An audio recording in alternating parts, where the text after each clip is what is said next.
est 13 heures. Bonjour à tous. Merci de votre attention. Tout de suite, les titres à la une de l'actualité.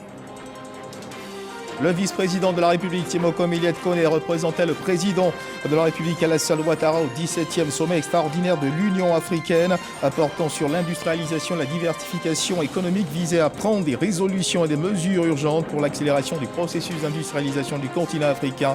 Le point avec Viviane Haïma en début de journal. Le Premier ministre Patrick Hachi a procédé le vendredi dernier à l'ouverture des Canex Weekend, ce grand rendez-vous de l'Afrique et de la diaspora consacré à l'innovation culturelle et économique. 72 heures de mise en avant de l'œuvre créative, porteuse de développement culturel et novatrice, destinée aux jeunes créatifs investisseurs. On en parle également dans cette édition. Élection présidentielle en Guinée équatoriale, le président Théodore Obiang Nguema, candidat pour un 6e mandat, a recueilli 94,9% de suffrages sur un peu plus de 413 000 votants. Son principal challenger, l'opposant Andrés Sissono Ando, n'a eu que 9 664 voix, soit environ 4% des suffrages. Voilà pour l'essentiel. Mesdames, Messieurs, bonjour et merci de nous suivre. Les journalistes membres de l'UNJCI, l'Union nationale des journalistes de Côte d'Ivoire, étaient en congrès depuis vendredi dernier. Un congrès qui s'est tenu dans la commune du Plateau et qui a vu le renouvellement des instances dirigeantes de l'Union au terme de ce 11e congrès ordinaire de l'UNJCI. L'ex-président de l'Union nationale des journalistes de Côte d'Ivoire, candidat à sa succession et candidat unique à l'élection qui a eu lieu, a été reconduit à la tête de l'Union avec 310 voix sur 324 votants. Monsieur Jean-Claude Koulibaly, que nous recevons avec plaisir ce 13h. Bonjour Monsieur le Président de l'UNJCI et bienvenue sur ce plateau.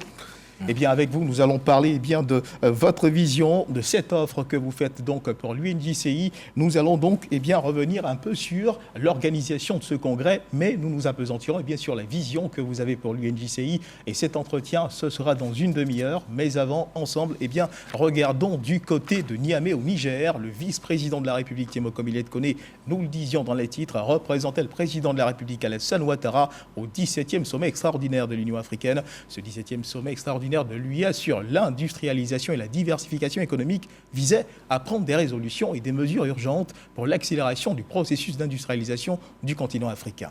Viviane Haïma.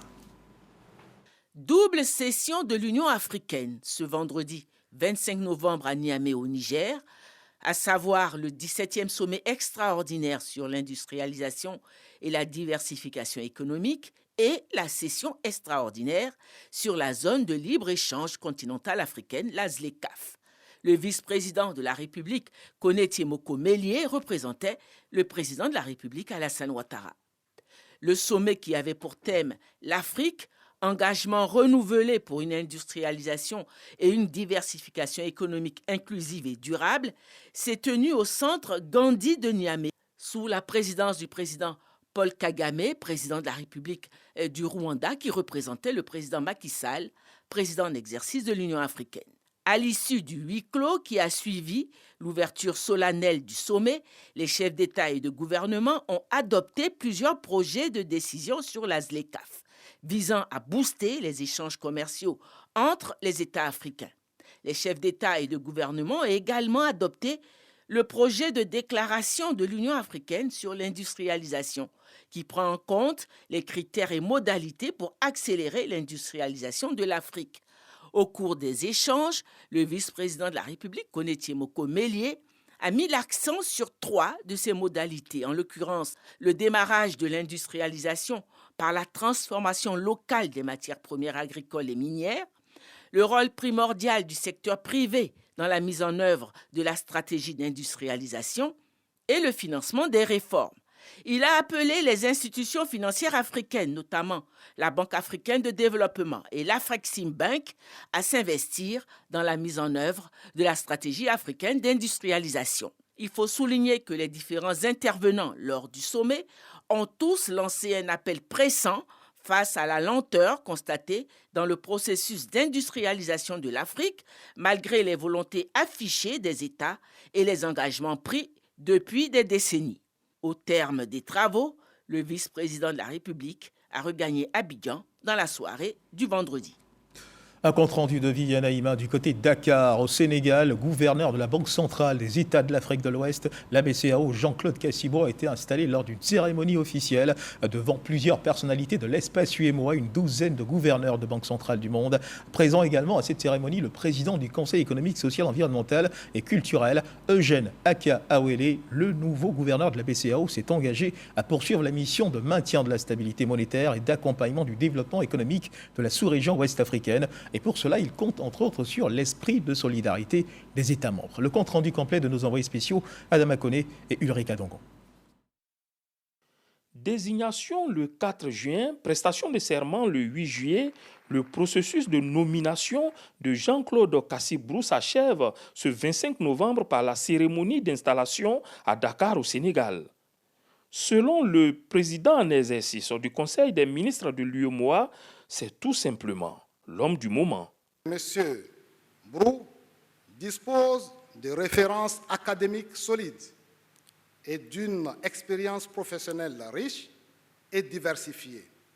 Qu'il suffise de rappeler son parcours au Fonds monétaire international. Dans la haute sphère de l'administration de son pays et au niveau du haut management de la BCEAO. Et enfin, son mandat remarquable et remarqué à la présidence de la commission de la CEDEAO. Pour sa part, le nouveau gouverneur mesure pleinement les charges et défis qui l'attendent. Avec la crise de la Covid, avec la crise liée à la guerre en Ukraine, dans le monde entier, les prix ont augmenté. On a une inflation. Les produits énergétiques, les produits alimentaires ont vu leur prix fortement en hausse. Mais dans l'UEMOA, l'inflation a été contenue à 7%, alors qu'en Afrique, la moyenne est à 14%. C'est important de maintenir cette inflation à ces niveaux faibles. Dès 2021, on a eu une croissance de 6%. 2022, on attend encore presque 6% dans l'Union. Et si vous regardez, cette croissance, ce taux de croissance est supérieur à la moyenne de tout le continent africain. C'est un défi important. Et puis, troisième défi majeur, qui est de la responsabilité de la Banque centrale, c'est la préservation de la valeur de notre monnaie.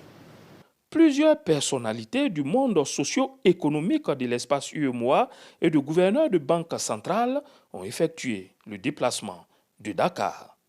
Avec le rayonnement de la Côte d'Ivoire sous la haute autorité du président de la République, nous espérons vivement que le nouveau gouverneur continuera dans l'élan, dans la dynamique de ses prédécesseurs.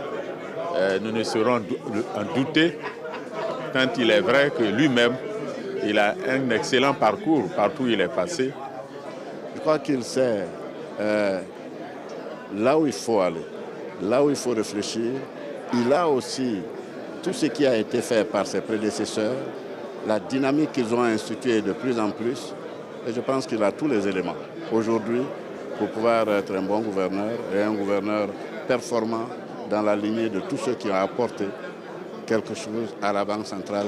La veille, à la question de savoir si la qualité de la succession était assurée, sans hésitation, le vice-président répondait. Oui, je peux l'affirmer. Jean-Claude Cassibro est le 6e gouverneur de la BCEAO, après Abdoulaye Fadiga, Alassane Ouattara, Charles Konan Banny, Henri Dakouri Tablé et Temeko Méliet. Koné. Retour à Abidjan, après l'Afrique du Sud en 2021, la Côte d'Ivoire accueille les Canex Weekend, 72 heures de mise en avant de l'œuvre créative porteuse de développement culturel et novatrice destinée aux jeunes créatifs investisseurs et industriels dans les domaines de l'industrie créative, le divertissement et la recherche. Voici comment pourraient se définir les Canex Weekend ou encore Africa Nexus Canex, initiative de la Banque africaine d'import-export. Le Premier ministre Patrick Haché, nous le disions dans les titres, a procédé à l'ouverture de ce grand rendez-vous de l'Afrique et de la diaspora consacrée à l'innovation culturelle et économique. Franck Quadiou. Le forum Creative Africa Nexus au Canex Weekend 2022 ouvre ses portes à Abidjan. 3 jours de verve créatrice de formation autour de l'industrie créative et de ses opportunités, des panels sur les arts, le spectacle et l'audiovisuel. En clair, une Afrique qui ose par la créativité. Le président du conseil d'administration de la Banque africaine d'import-export, l'Afrexim Banque initiatrice du Canex Weekend, insiste sur l'accompagnement par les industries fortes des initiatives de création portant le développement. À preuve, l'industrie culturelle et créative occupe 3% du PIB mondial. Un aspect relevé par le Premier ministre Patrick Achi, représentant le chef de l'État, le président Alassane Ouattara, lors de son discours d'ouverture. Lorsque les bonnes conditions sont en place, la création de valeur du secteur culturel peut ainsi atteindre plus de 10% du PIB, comme aux États-Unis ou au Brésil, qui ont développé l'une des industries de séries télévisées les plus prospères au monde. Mais ces données disent également tout de l'extraordinaire marge de progression qui est la nôtre. Quand, par exemple, en 2019, seulement 1,1%, soit 22 millions de dollars US, du total des investissements des start-up africaines sont allés à des entreprises dans le secteur du divertissement. Une industrie culturelle dynamique, c'est un fait, mais comment faire de cette industrie un levier de développement? Patrick Achi détermine plusieurs axes. Le premier axe concerne, je crois, la formation de notre jeunesse. Et il est certain qu'il faille nous adapter en permanence aux nouveaux métiers culturels, aux nouvelles pratiques, en insistant surtout sur le numérique, qui est une révolution inouïe de nos vies et encore plus dans les champs de l'expression artistique. Le deuxième axe repose sans doute sur le soutien puissant que nous devons à nos entrepreneurs culturels, nous, les pouvoirs publics. L'ouverture vers le monde et l'audace dans l'entrepreneuriat sont aussi recommandées. Occasion pour le Premier ministre d'inviter l'Afrique culturelle et créatrice à oser davantage. Ce forum Creative Africa Nexus prend fin le dimanche 27 novembre. Abidjan succède à Durban en 2021. Auprès de 120 rencontres, B2B et panels ont été organisées. L'édition 2022 sera à coup sûr une découverte des opportunités et potentialités culturelles du pays hôte, la Côte d'Ivoire. Et direction à présent la France, Adama Diawara, le ministre de l'Enseignement supérieur de la Recherche scientifique, en visite de travail en France, a eu une rencontre avec les étudiants ivoiriens résidant dans ce pays. Occasion pour lui d'évoquer avec eux les questions liées au retard de paiement des bourses et d'insertion professionnelle. Sur tous ces sujets, Adama Diawara a annoncé les dispositions prises et les réformes en cours pour améliorer les conditions des séjours d'études des apprenants ivoiriens hors du pays. Mahama Traoré et Zakaria Traoré sont nos envoyés spéciaux. Étudiants ivoiriens à l'étranger, la problématique de la bourse d'études et de l'insertion professionnelle post-études. Plus qu'une thématique, cette préoccupation anime au quotidien les étudiants ivoiriens de la diaspora.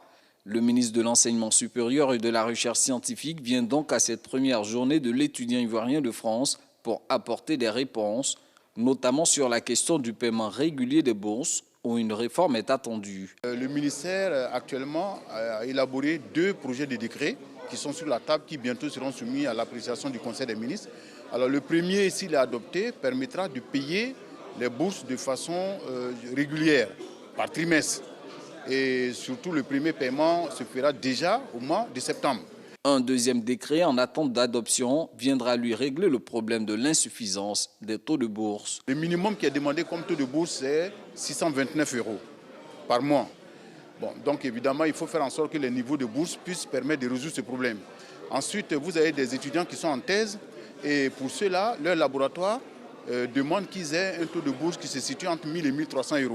Donc on est obligé de faire en sorte que tous ces problèmes-là soient résolus sans oublier l'augmentation des frais de scolarité dans les universités publiques françaises. Alors l'un mis dans l'autre, les nouveaux taux qui sont proposés à l'appréciation du Conseil des ministres seront de nature à juguler ces problèmes-là. Abordant le sujet de l'insertion professionnelle des étudiants de la diaspora, Adama Diawara assure que le gouvernement consent d'énormes efforts destinés aux titulaires de doctorat et autres diplômés. Même quand ils ne sont pas recrutés comme assistants, chefs de clinique ou attachés de recherche, il y a beaucoup d'autres possibilités qui s'offrent à eux. Par exemple, entrer à l'ENS, en sortie comme professeur du lycée public et après, éventuellement, repasser le concours et intégrer le corps des assistants ou des attachés de recherche via ce qu'on appelle le glissement catégoriel. Il y a aussi la possibilité de créer sa propre entreprise. Les autres, alors je leur ai demandé par exemple d'aller sur le site de l'agence emploi jeune du ministère de la promotion de la jeunesse, de l'insertion professionnelle et du service civique. Et là, chaque semaine, sur ce site-là, il y a les opportunités d'emploi, les opportunités de stage pré-emploi et les opportunités de stage école qui sont affichées. Donc c'est de nature à les aider à pouvoir trouver un point de chute après leurs études en Europe et spécifiquement en France. Cette première journée de l'étudiant ivoirien de France organisée par l'ambassade de Côte d'Ivoire est animée par plusieurs conférences et panels. Ces échanges sont le lieu d'adresser l'ensemble des préoccupations qui touchent les 10 000 apprenants ivoiriens séjournant en France. Ici, en Côte d'Ivoire, l'Institut national polytechnique Félix Houphouët-Boigny, l'INPHB de Yamoussoukro, célèbre cette année la 25 ans de sa version actuelle. L'école, c'est surtout 60 années d'histoire. En vue de faire profiter de cette longue expérience aux générations actuelles, les responsables de l'Institut veulent mettre sur pied un réseau, dit réseau des alumni, un pont intergénérationnel entre anciens et nouveaux. Membres du gouvernement et des directeurs généraux issus de l'INPHB ont pris part à des panels allant dans ce sens. Kader Sogodogo. INPHB, 25 ans d'existence, 60 ans d'histoire. Qu'en est-il du réseau des alumni? Et quelle organisation du réseau des alumni pour une meilleure implication dans la gouvernance et le rayonnement de l'INPHB? 2 panels au cœur de la première édition des alumni qui veut détruire toute barrière entre les anciens, les nouveaux et leur école, l'Institut national polytechnique Félix Houphouët-Boigny. Ce sont des mots de remerciement à l'endroit déjà du ministre qui nous a honorés de sa présence, parce qu'en fait ce qui se met en place, c'est le début en fait de la mise en place de l'organisation du réseau des anciens autour de l'Institut pour pouvoir contribuer à son rayonnement, à son développement et permettre justement à cet institut d'être connu au niveau international. L'INPHB, c'est surtout la qualité de la formation. Ils sont membres du gouvernement, élite de l'administration, et sont issus de l'INPHB. Ils sont présents pour partager la vision. Les élèves qui sont ici sont au-dessus de la moyenne. Et le diplôme, quoi qu'on dise, c'est un soupçon de compétence. C'est le terrain qui fait la vérité. Et généralement, sur le terrain, ils arrivent à s'adapter pour être productifs pour l'économie nationale et pour l'international. C'est un creuset l'INP de formation des gens de qualité dont le pays a besoin. Après qu'on ait produit tous ces talents, c'est bon quand même qu'on puisse se retrouver, faire en sorte que l'école puisse continuer de progresser, que ces produits continuent d'être de qualité. Et ça nécessite que les anciens puissent apporter également leur pied à l'édifice. Et c'est ce que le directeur général nous permet de faire aujourd'hui. Cette activité se situe dans le cadre de 25 ans de l'INPHB. Le tournoi inter-école et bien d'autres rendez-vous vont la meubler. Un reportage de Kader Sogodogo, la ministre de la Famille, de la Femme et de l'Enfant, Anaseneba Touré, était récemment dans le village de Gbemazo, dans le département de Séguéla, où elle a visité et inauguré un certain nombre d'infrastructures que compte cette localité. Ces 10 dernières années, le village connaît un développement harmonieux avec des infrastructures modernes, château d'eau, groupe scolaire, poste de gendarmerie, centre de protection de la petite enfance et bientôt un IFEF, occasion pour les élus et cadres et populations de rendre hommage au président de la République Alassane Ouattara pour tous ses projets de développement. Soro Corona nous en parle. Visite du centre de santé équipé d'ambulances, du château d'eau qui dessert Gbemazo et 3 autres villages environnants. Inauguration du centre de la protection de la petite enfance, outil d'autonomisation de la femme rurale et de logement pour le personnel enseignant. La ministre de la femme, de la famille et de l'enfant, Anaseneba Touré, procède également à la pose de la première pierre de l'IFEF, des infrastructures réalisées pour l'épanouissement des populations du village de Gbemazo. Chaque jour que nous aurons l'opportunité, nous rendrons hommage au président de la République, Alassane Ouattara, qui nous a accompagnés dans ce développement qui fait aujourd'hui qu'à Gbemazo, on assiste à une émergence locale. Avec l'existence de ce centre de protection de la petite enfance, nous pourrons consacrer pleinement au développement de nos activités génératrices de revenus. Si aujourd'hui, de mon village Bananungro à Séguéla, ça fait 3 000 francs, ça veut dire qu'il me revient au moins 10 000 francs. C'est comme si monsieur le président m'a donné 10 000 francs. Donc vraiment, nous remercions beaucoup monsieur le président de la République. Pour toujours bénéficier du soutien du gouvernement, le représentant du ministre Bouaké Fofana parraine la cérémonie appelle les populations à la cohésion et au vivre ensemble. Cette réussite au niveau de Gbemanzo repose sur l'union des cadres d'une part, et aussi l'union des populations sur place d'autre part. Et c'est une image forte, à mon sens, qu'il faille dupliquer dans toute notre région. Nassere Batouré traduit la gratitude des populations de Gbemanzo au chef de l'État pour tous les efforts déployés pour le bien-être des populations ivoiriennes. Vous allez à Issia, vous allez de Gbemanzo, à Bondoukou et à Man, Monsieur le Président de la République, le peuple n'a pas de mots pour vous dire merci. Merci, merci Excellence. Et je ne fais que traduire ce que les populations m'ont dit. Elles prient pour que Dieu vous bénisse avec une santé de fer. Une seule doléance est mise au cours de cette journée de développement et d'hommage, la réhabilitation des tronçons. Kani Gbemanzo et Séguéla Gbemanzo long respectivement de 40 et 66 km.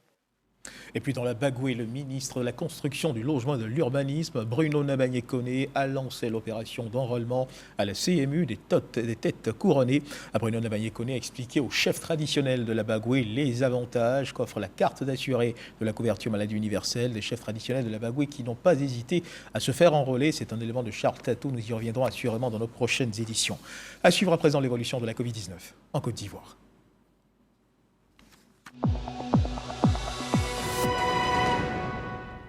Le ministère de la Santé et de l'Hygiène publique et de la couverture maladie universelle a enregistré hier samedi 26 novembre 2022 0 nouveaux cas de Covid-19 sur 357 échantillons prélevés, soit 0% de cas positifs, 2 guéris et 0 décès.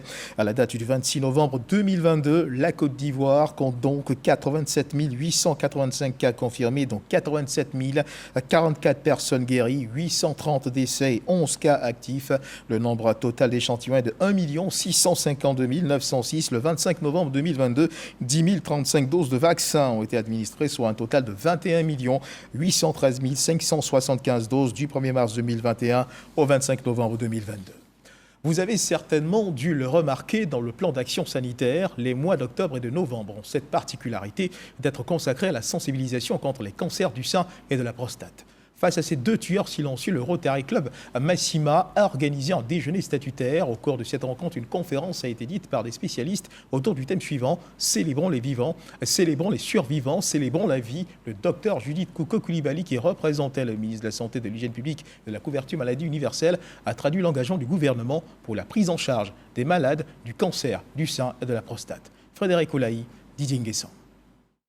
Après le mois d'octobre, dédié à la lutte contre le cancer du sein, notamment son dépistage, novembre est consacré à la cause du cancer de la prostate, une pathologie fréquente chez l'homme. Le Rotary Club Abidjan-Massina engage la lutte. Le premier déjeuner statutaire, à l'initiative de Nathalie Bakinov-Kadra, sa présidente, sensibilise les hommes et les femmes sur ces maladies et leur traitement. Une femme qui a subitement un cancer du sein, elle se cache plutôt que d'en parler. Ce n'est pas bon. Et qu'elle se dise que ce n'est pas tabou. C'est une maladie comme une autre, mais on en guérit. Des dispositions de traitement existent, notamment la chirurgie, la radiothérapie, la chimiothérapie, l'hormonothérapie et les thérapies ciblées. Selon Judith Didi Koulibaly, le dépistage reste le moyen le plus sûr de prévenir la maladie. Pour le cancer de la prostate, le ministère de la Santé a initié une grande campagne de dépistage au CNRAO où 1680 personnes étaient attendues sur un mois. En 2 jours de campagne, il y a eu 1683 personnes. Et le ministère a aussitôt donné instruction pour que la campagne soit prolongée lorsqu'elles sont découvertes tôt. Ce sont des affections aujourd'hui qui peuvent se traiter en Côte d'Ivoire. Aujourd'hui, beaucoup de progrès ont été réalisés en Côte d'Ivoire pour la prise en charge des cancers. Au nom des efforts du gouvernement, la gratuité de certains médicaments, l'amélioration des plateaux techniques et la baisse du prix du traitement. En culture, parlons à présent de vibrations positives. Vous êtes passionné de musique reggae, eh bien sortez votre calepin et notez ces dates. Du 9 au 11 décembre 2022 à Jacquesville se tiendra la 9e édition du festival dénommé les 24 heures reggae. Ce festival se donne pour objectif de promouvoir la musique reggae, une nouvelle édition qui sera marquée par une levée de fonds en vue de la construction d'un centre de formation pour les enfants issus de couches sociales défavorisées, plus particulièrement ceux des Rastas. La commune de Cocody a abrité récemment la cérémonie de lancement de ce festival. Serge Pacom Didi et Didier Nguessan nous en parlent.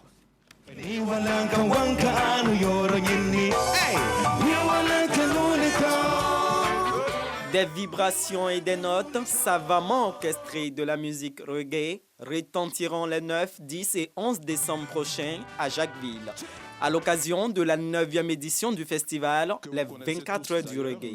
10 ans maintenant que les organisateurs de cet événement se battent pour promouvoir la musique reggae et les valeurs de paix et d'amour que prône ce rythme musical. D'où une levée de fonds pour la construction d'un centre de formation professionnelle pour enfants défavorisés, notamment ceux des Rastas. Pour ce centre, on attend plus de 2000 enfants qui ne vont pas pouvoir aller en Europe pour aller se former. L'Europe peut venir à nous pour pouvoir montrer aux enfants comment faire dessiner, comment faire des meilleurs sons, comment faire la poterie et puis comment faire la couture. Vous voyez? Et c'est tout ça qui est important. Nos enfants ne doivent pas aller dans la rue. Donc récupérons ces enfants dans les villages qui n'ont pas les moyens et ceux qui n'ont pas pu être allés loin, à pouvoir apprendre un métier. La musique reggae étant inscrite au patrimoine immatériel de l'UNESCO, le festival Les 24 heures du reggae bénéficie du soutien de l'UNESCO et du ministère de la Culture et de la Francophonie. Pendant 3 jours, les férus et adeptes du reggae seront donc servis. Jeux karaoké, scènes dédiées aux artistes débutants en quête de producteurs, concerts géants avec de grands noms de la musique reggae en Côte d'Ivoire marqueront ce festival. Booster sa foi religieuse en effectuant un pèlerinage. Vous l'avez peut-être déjà accompli ou pas encore. Une chose est sûre, ils sont nombreux, ces fidèles chrétiens ivoiriens, à s'orienter chaque jour un peu plus vers la Turquie. Des pèlerins qui ne cachent pas leur satisfaction quant aux dispositions prises par les organisateurs de ces pèlerinages pour leur permettre de manifester cet acte de foi dans de bonnes conditions. Hôtel 5 étoiles, bus confortable, respect des 3 repas de la journée, bref, service de qualité. Comment tout cela est organisé? Voici la question que s'est posée notre reporter Sidonie Davila, qui fait partie d'un contingent de pèlerins en ce moment en Turquie. Suivons ensemble cet élément. Ils sont là pour orienter et renseigner la délégation de pèlerins ivoiriens en Turquie. Özgur Kul fait partie du groupe de ceux qu'on appelle les guides touristiques nationaux. Avec ses collègues turcs, Tukeli et Levent, il veille chacun à une meilleure organisation de chaque groupe. On travaille toujours avec les guides qui sont certifiés par le ministère du Tourisme turc. Il n'y a jamais de problème parce que de toute façon, ce sont des distances, des lieux et puis des histoires, tout ce que vous pouvez vous imaginer qu'on connaît par cœur et puis on fait assez régulièrement. Guide turc et responsable ivoirien du pèlerinage travaille en parfaite harmonie sur les traces de Saint-Paul et Saint-Jean. Joseph Dengui, l'homme pour qui le pèlerinage n'a plus aucun secret, y veille. La Turquie est une destination nouvelle en termes d'organisation de pèlerinage. Avant d'arriver, nous prenons tous les contacts nécessaires. La compagnie aérienne, il faut réserver. Nous réservons quelquefois 2-3 mois en avance, avant même que l'État ne nous dise combien de personnes on nous donne, nous faisons les réservations. Sinon, au dernier moment, il n'y a plus de place dans les compagnies, ou bien les prix vont flamber et ce n'est pas toujours aisé de pouvoir adapter le budget. Ensuite, les hôtels ici sont aussi réservés. La restauration, il faut aussi trouver des cars, il faut pouvoir trouver des chauffeurs, il faut trouver des guides professionnels qui parlent couramment français. Je voudrais profiter de cette occasion pour remercier le gouvernement de Côte d'Ivoire, le ministère de l'Intérieur et bien sûr la Direction générale des cultes. Que ce soit le circuit du pèlerinage, le programme, les horaires, tout est bien ficelé avec la Direction générale des cultes, l'organisateur et les guides turcs. C'est sur mesure, si vous le voyez. Donc, parce qu'il y a aussi des gens qui viennent une ou plusieurs fois, n'est-ce pas, pour faire ce genre de pèlerinage, pour que ce ne soit pas répétitif. On essaye de varier autrement, n'est-ce pas, en rajoutant ou bien en enlevant dans notre programme des lieux. L'essentiel et puis les lieux à visiter, donc, c'est fixe. Par la suite, c'est eux et nous qui décidons ensemble, n'est-ce pas, pour faire le mieux, pour que ça soit surtout confortable pour les gens. 6 personnes composent l'équipe de Joseph Dengui, des encadreurs, des guides religieux, des médecins. Tous travaillent au succès du pèlerinage. Donc on a été très heureux lorsque la direction des cultes a imposé un bilan médical minimum au moins aux pèlerins. Donc ce qui fait que quand il y a des affections, ce ne sont pas des affections trop graves. Et même quand elles sont un peu, je dirais graves, elles sont déjà maîtrisées avant que nous venions. La suggestion que moi je pourrais faire au niveau de la direction des cultes, c'est que nous puissions avoir des bilans très tôt. Venus de divers horizons de la Côte d'Ivoire, les pèlerins sont unanimes sur la qualité des services lors de ce séjour de partage. Élection présidentielle en Guinée équatoriale, le président Théodore Obiang Nguema, candidat pour un 6e mandat de suite, a recueilli 94,9% de suffrages sur un peu plus de 413 000 votants. Son principal challenger, l'opposant Andrés Issono Ondo, n'a eu que 9 684 voix. Notons que concernant les législatives, le Parti démocratique de Guinée équatoriale, le PDGE du président Obiang Nguema et ses 14 partis alliés ont raflé tous les 100 sièges de l'Assemblée nationale. Même scénario pour le Sénat, dont les 55 sièges sont également sous la coupe du pouvoir. Place à présent au magazine de ce dimanche qui est consacré au renouvellement des instances dirigeantes de l'UNJCI. Pour rappel, les journalistes membres de l'UNJCI, l'Union nationale des journalistes de Côte d'Ivoire, étaient en congrès depuis vendredi dernier. Au terme de celui-ci, M. Jean-Claude Coulibaly, président de l'UNJCI, qui nous a rejoint sur ce plateau, a été reconduit à la tête de l'Union avec 310 voix sur 324 votants. Monsieur le Président, bonjour et merci de nous rejoindre à nouveau sur ce plateau. Alors, Bertin Guessant occupe désormais le poste de président du conseil d'administration de cette organisation. Monsieur le Président, quelle appréciation faites-vous de cette confiance qui vient de vous être renouvelée? C'est d'abord de la fierté et puis également de la joie qui m'anime parce que il est toujours important pour celui qui dirige une instance, une fêtière comme l'UNJCI, d'avoir l'onction de ses pairs. Et je pense que hier, ça a été le cas. Mon bilan a été apprécié le vendredi dernier, c'est-à-dire avant-hier. Le quitus a été donné à notre équipe, l'équipe sortante. Et aujourd'hui, les instances, c'est la grande instance, c'est-à-dire le Congrès. Au sein existent les différents membres de l'UNJCI. Nous ont donné ce qu'on appelle le quitus, l'accord pour pouvoir continuer sur 3 ans en tout cas, diriger ce qu'on appelle notre fêtière à tous, la fêtière des fêtières, parce que l'UNJCI, c'est la fêtière de toutes les organisations des professionnels des médias. Alors, quelle est l'ambiance qui a prévalu au cours de ce congrès? Bon, ça a été parfois tendu, beaucoup de passion. Vous savez, c'est inhérent à toutes les élections. Les élections, c'est l'occasion de la surenchère, de la fièvre, comme on le dit, électoral, parfois même de la frénésie. Mais je pense que depuis hier, tout cela est derrière nous. Et que dès lors que le peuple de l'UNJCI a parlé, je pense qu'il faut sereinement regarder droit en avant et puis permettre à notre fêtière que nous aimons tous de continuer, en tout cas, son destin. Et ce qui est important, je pense que c'est l'UNJCI d'abord. Il n'y a pas eu de vainqueur. Il n'y a eu seulement que l'UNJCI qui a gagné. Alors vous étiez seul candidat en lice pour ces élections, et c'est-à-dire qu'il ne souffle à l'UNJCI aucun vent de contradiction? Non, si je le dis, c'est vraiment me mentir à moi-même. C'est vrai qu'il y a toujours des antagonismes au sein de toute une organisation comme l'UNJCI qui compte aujourd'hui près de 700 membres. C'est beaucoup, mais toujours est-il que force doit demeurer à l'hôtesse et à la démocratie. Je pense que c'est ce qui a été fait hier.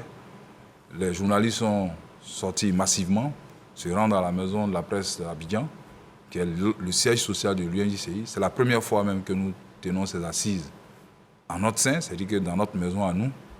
Et je pense que les journalistes ont clairement exprimé, en tout cas leur suffrage.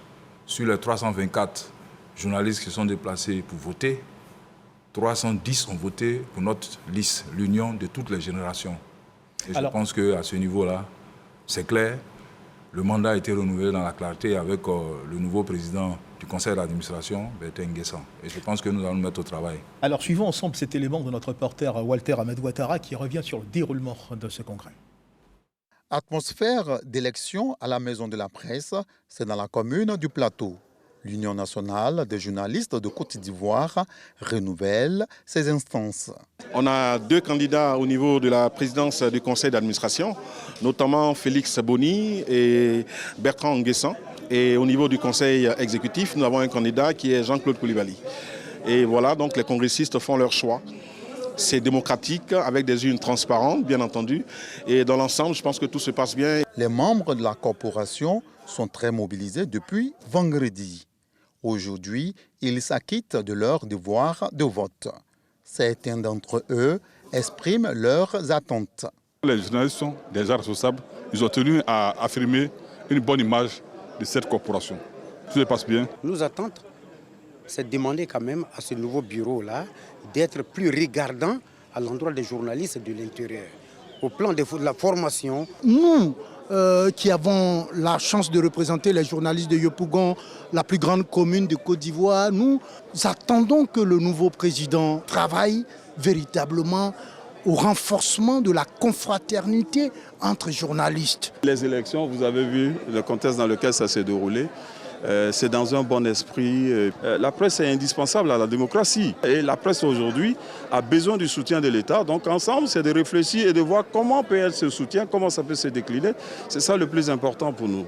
À la fin des scrutins, Bertin Nguessan remporte la victoire face à Félix Boni avec 229 voix, soit 70,24% contre 65 voix pour son adversaire.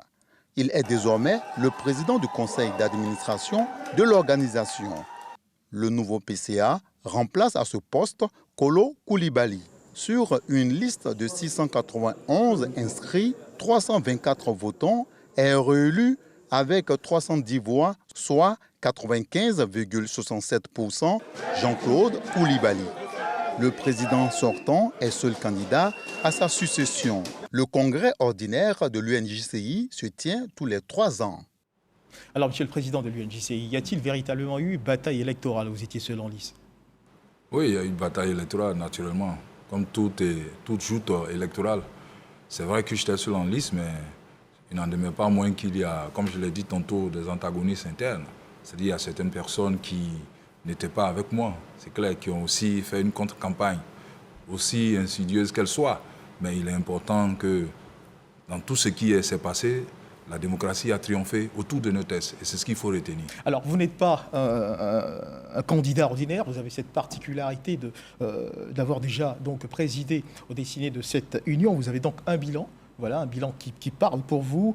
Si l'on vous demandait de faire une sorte d'autocritique de ce que vous avez vous-même déjà réalisé à la tête de cette union, que répondriez-vous? Ce que je peux répondre, c'est que c'est vrai qu'il y a l'UNJCI, vous savez, est bâti sur 3 piliers, c'est-à-dire la confraternité, la solidarité et la formation.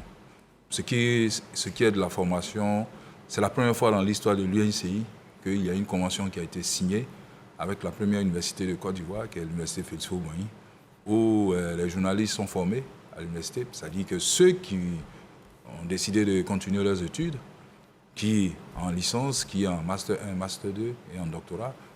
Cette année, il y a eu 115 journalistes qui ont été admis.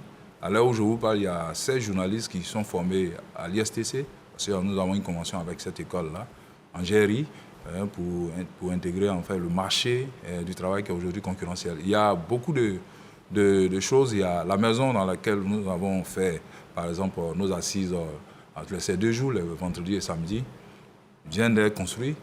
Nous avons ajouté au patrimoine de l'UNJCI. Vous savez, c'est un bâtiment flambant neuf de R+1.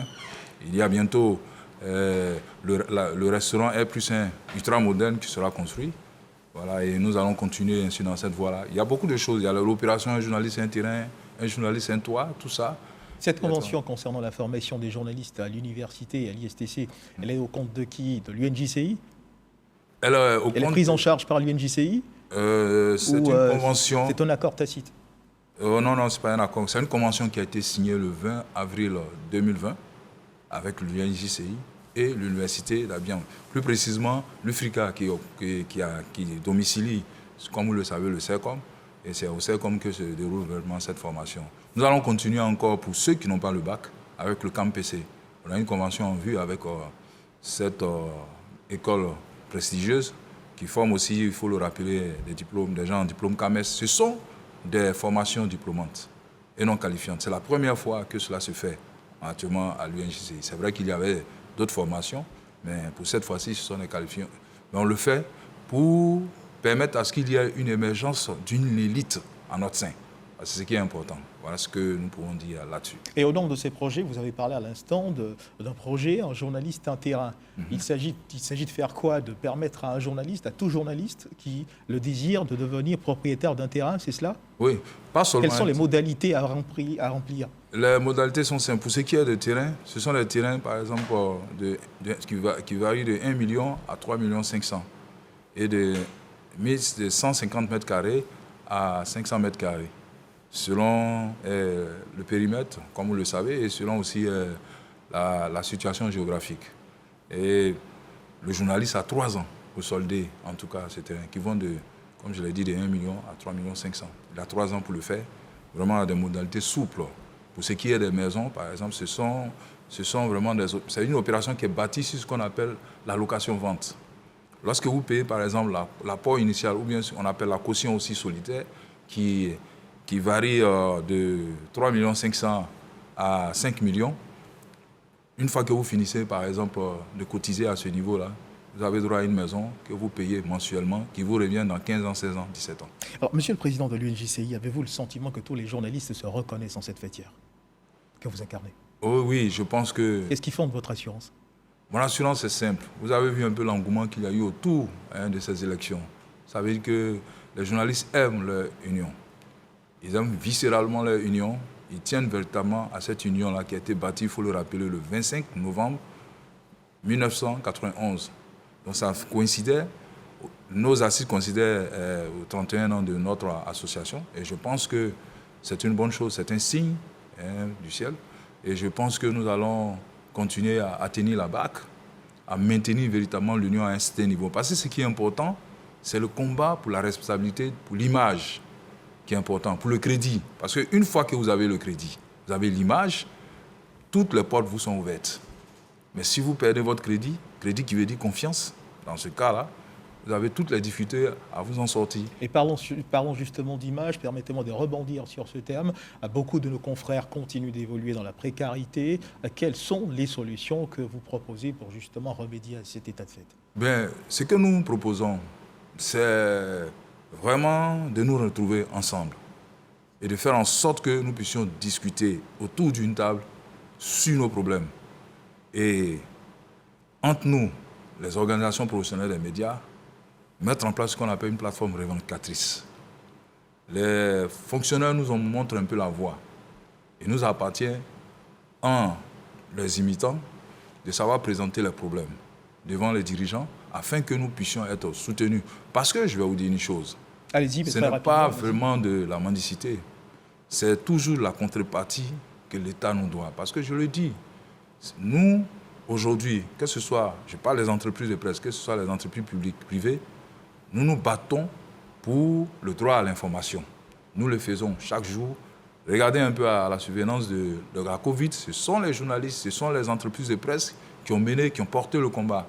Qu'est-ce que nous avons retrouvé? Qu'est-ce que nous avons eu en retour? Rien. Il faut donc tout faire pour éviter que le journaliste soit le cordonnier mal chaussé. Absolument. Il faut que vraiment le journaliste puisse s'en sortir. Et pour pouvoir s'en sortir, puisque l'État, puisque la nation ivoirienne a besoin d'une presse responsable et de qualité, il est important vraiment de se pencher sur véritablement la situation des journalistes. Alors nous allons terminer rapidement avec cette question. Le Congrès est aujourd'hui derrière nous. La confiance vient de vous être donc renouvelée par vos pairs. Avez-vous un appel à lancer à tous ces journalistes qui aujourd'hui vous suivent et qui attendent certainement énormément de ce mandat qui vient de vous être confié? Je leur dis tout simplement que nos instances viennent d'être renouvelées. Nous avons besoin de sérénité pour que l'Union avance.